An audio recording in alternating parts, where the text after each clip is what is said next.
आज मैं बनाने जा रही हूँ आप लोग के लिए चिकन कोरमा। 1 केजी चिकन का चिकन कोरमा। इसमें मैंने 2 टेबल स्पून अदरक लहसुन डाला है और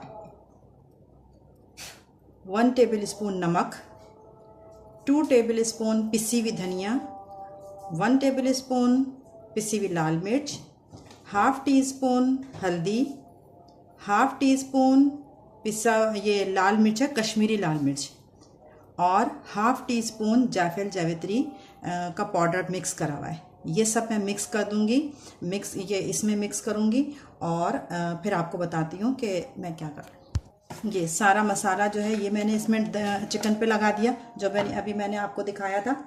और उसके बाद ये 1 किलो चिकन है, तो ये मैंने तकरीबन 500 ग्राम से थोड़ी कम 400 ग्राम कर ले। 400 ग्राम जो है वो मैंने प्याज को रेड करके ब्राउन करके और ये इसको चूरा कर लिया। अच्छा, इसको चॉपर में पीसिएगा नहीं बिल्कुल बारीक, वरना तो दानेदार फिर कोरमा नहीं बनेगा। इसको मैंने फ्राई करके पहले कागज़ पे निकाला, ब्राउन है बटर पेपर है किसी भी कागज़ पे निकाल के, जब वो थोड़ी ड्राई हो जाए तो इसकी एक टिप बता रही हूँ मैं, 2 मिनट के लिए 3 मिनट के लिए इस प्याज को फ्रीज़र में रख दें।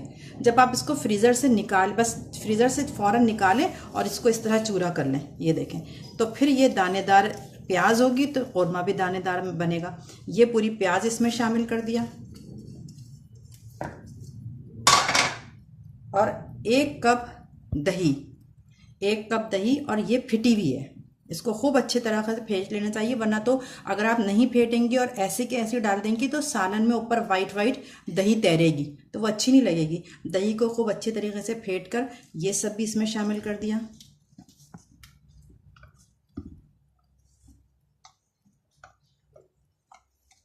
ये अब मैं इसको सबको मिक्स करके मैरिनेट करके, इसको आप जो है कम से कम आधे घंटे तो ज़रूर मैरिनेट करें, ठीक है। और अगर चाहें तो इस स्टेज पे आप इसको मैरिनेट करके और ओवरनाइट भी आप रख सकते हैं। जैसे आपको कल आपके यहाँ दावत है, आपको कोरमा बनाना है, तो आप इतना काम करके आज रख दें और फिर कल जो है इस कोरमा चढ़ाइएगा, तो इसमें भी जायका आ जाता है चिकन में भी, और कोरमा भी बहुत अच्छा बनता है। लेकिन ये कि मैं जो हूँ अभी आपको आधे घंटे के बाद बताती हूँ कि फिर मैं इसको चढ़ाऊँगी किस तरह ऑयल में। देखें, ये चिकन को मैरिनेट हुए हुए आधा घंटा हो गया। मैंने आधे घंटे के लिए मैरिनेट होने के लिए रखा था। अब ये वही ऑयल है जिसमें मैंने प्याज फ्राई की थी। आपको थोड़ा थोड़ा ये नज़र भी आ रहा होगा इसमें प्याज पड़ी, लेकिन ये है कि ये इस तरह प्याज रहने दें। ये जो इसमें प्याज आपको नज़र आ रही है ना, प्याज पड़ी हुई, इसको प्याज इसमें रहने देंगे। ये तेल जो है अभी मैरिनेट के दौरान थोड़ा सा ठंडा हो गया था, इसको वापस गरम करेंगे ऑयल को। और ये थोड़े से गरम मसाला ये मैंने रखा हुआ है, 4-5 छोटी इलायची है, एक इतना बड़ा दालचीनी का टुकड़ा है, 5-6 लौंग है, 5-6 काली मिर्च है, एक बड़ी इलायची है। ये सब मैं पहले ऑयल में डाल दूंगी ताकि ये थोड़ा सा कड़कड़ा जाए, ठीक है।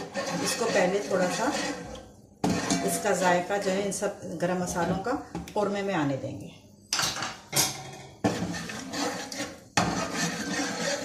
अच्छा, एक बात और, ये जिस वक्त प्याज हम ब्राउन करते हैं ना, तो हम ऑयल जो है वो ज़्यादा लिए हुए होते हैं ताकि प्याज अच्छी ब्राउन हो।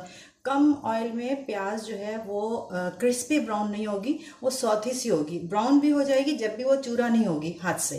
तो ज़्यादा करेंगे, लेकिन जब प्याज आप ब्राउन कर चुके हैं, आपका घी का काम ख़त्म हो गया, तो इसमें से आप ऑयल कम कर देंगे। मैंने इससे ज़्यादा ऑयल में, ये मैंने तकरीबन 1.5 कप ऑयल में ये प्याज ब्राउन की थी, 400 ग्राम प्याज तो जो है, लेकिन इसमें से अब मैंने ख़त्म कर दिया। इसमें से थोड़े से 2-3 चम्मच निकाल दिए, ये वाले चम्मच भर के 3 चमचे मैंने इसमें से ऑयल निकाल दिया।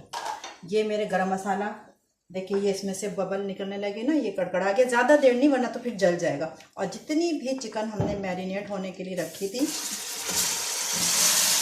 ये देखें, ये सारी चिकन जो है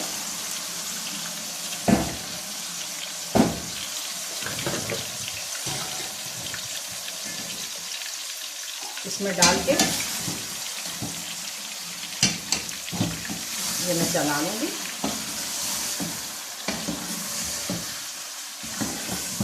बहुत आसान है, बहुत आसान है सब कुछ। मैरिनेट अगर फर्स्ट करें आपने रात से मैरिनेट करके रखा हुआ है और आज आपको ज़रूरत है, आपके घर में कोई गेस्ट आ रहे हैं, दावत है, तो आपको कुछ भी नहीं करना, बस ऑयल गरम किया, उसमें गरम मसाला गड़बड़ाया और जितनी ये मैरिनेट की हुई चिकन थी वो डाल दी।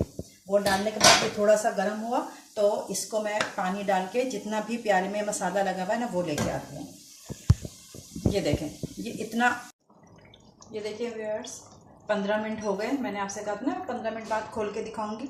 मैंने चढ़ा दी था हल्की आंच पे।